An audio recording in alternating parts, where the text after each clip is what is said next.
In 1984, in the small, tight-knit town of Brewster, Kansas, a beloved elderly shopkeeper, Mrs. Elsie Parker, was found murdered in the back of her general store.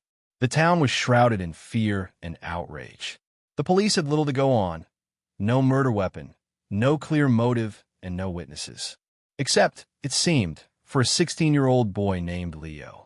Leo was a quiet, artistic kid who worked part-time stocking shelves for Mrs. Parker. He was also the last person known to have seen her alive. Under intense pressure from the police and the glaring eyes of the community, Leo's story began to crack. Exhausted after hours of interrogation, isolated and terrified, he confessed to a crime he repeatedly said he couldn't remember committing.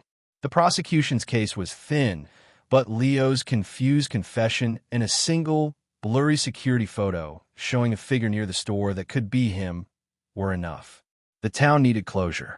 Leo was convicted of murder and sentenced to life in prison. For 22 years, Leo sat in his cell. He retreated inward, finding solace in drawing. His one unwavering visitor was his younger sister, Clara, who had become a journalist. Clara never believed he was capable of it. The Leo she knew was the boy who'd carried injured birds home, the boy who Mrs. Parker had given free art supplies to because she saw his talent. The moral turning point came because of Clara's obsession and a forgotten cardboard box. In 2006, Clara was investigating a series of unsolved burglaries in a county over. She filed a routine request for old evidence files from the neighboring sheriff's department. When she went to collect them, an elderly clerk cleaning out the basement mistakenly handed her a box labeled Brewster, Parker Case, Miscellaneous. Inside, Clara found the original, high-quality prints from the store's security camera, not the grainy copies blown up for the trial. And there, in the corner of a frame, clear as day, was a face. It was not features, but the hardened, distinct face of a man in his 30s with a jagged scar down his cheek. A drifter who had been questioned and released for lack of evidence. The photo had been in a box, but it had never been shown to the defense.